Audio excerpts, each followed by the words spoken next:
Assalamualaikum warahmatullahi wabarakatuh. Saya Dani dan ini adalah materi pertumbuhan dan perkembangan.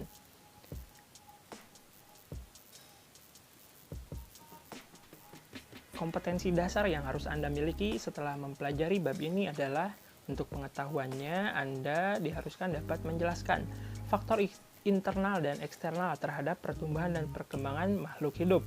Makhluk hidup yang mana? Makhluk hidup yang akan kita pelajari pada bab ini khusus atau dihususkan itu untuk hewan dan tumbuhan. Kemudian kompetensi dasar keterampilan yang harus Anda miliki adalah Anda dapat membuat laporan terkait hasil percobaan pengaruh faktor eksternal terhadap pertumbuhan dan perkembangan. Lalu, apakah yang dinamakan dengan pertumbuhan? Pertumbuhan adalah proses pertambahan volume tubuh. Artinya, contoh misalkan dari yang kecil menjadi besar, dari yang pendek menjadi panjang, dan lain sebagainya.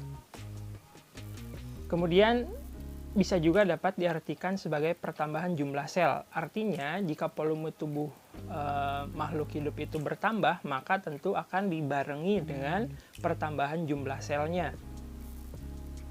Kemudian pertumbuhan itu sifatnya irreversibel atau tidak dapat kembali ke asal ya, atau tidak dapat kembali ke kondisi semula. Contohnya, apabila tinggi badan seseorang bertambah, maka tinggi badan tersebut tidak kembali ke kondisi awal atau tidak memendek kembali. Kemudian pertumbuhan itu sifatnya kuantitatif atau dapat dihitung atau dapat disajikan datanya ke dalam bentuk angka.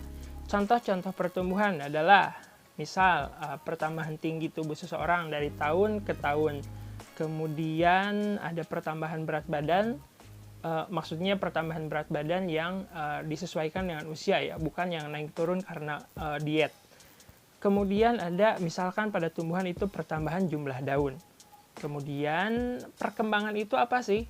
Perkembangan itu sifatnya kualitatif ya, artinya tidak dapat kita angkakan atau datanya itu tidak dapat disajikan ke dalam bentuk grafik ataupun diagram.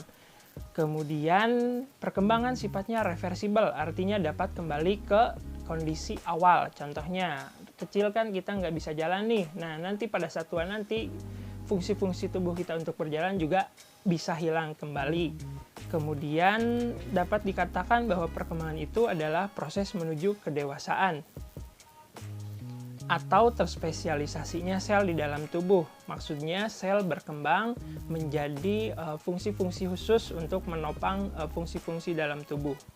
Contohnya, ini ada bayi yang berusaha berjalan. Dari yang tadinya tidak bisa jalan sampai akhirnya bisa berjalan. Kemudian ada ciri-ciri kelamin sekunder yang muncul pada laki-laki, misalkan tumbuh rambut di beberapa titik-titik tertentu.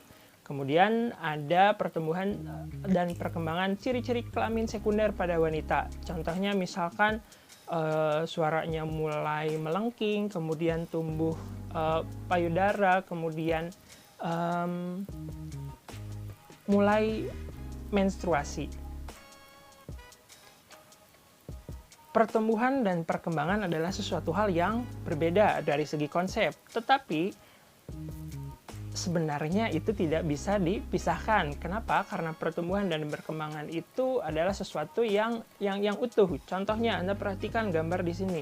Ada seorang wanita dari mulai kecil, kemudian dia anak-anak, sampai akhirnya menjadi dewasa, dan sampai akhirnya menjadi tua. Anda perhatikan, pada gambar ini dapat kita lihat bahwa manusia ini atau si wanita ini tumbuh dan berkembang. Contoh, dari bayi sampai jadi dewasa itu terlihat pertumbuhan tinggi badannya berubah. Kemudian Anda lihat juga bahwa ciri-ciri tubuhnya juga berkembang. Dari mulai yang tadinya nggak bisa jalan, kemudian bisa jalan, sampai akhirnya bisa bergaya, dan sampai akhirnya terlihat cantik di tengah-tengah. Tapi pada akhirnya dia akan menjadi kembali ke kondisi semula, dari yang tadinya cantik, kencang, sampai akhirnya menjadi keriput. Pada artinya pertumbuhan dan perkembangan itu tidak dipisahkan, walaupun secara konsep mereka berbeda.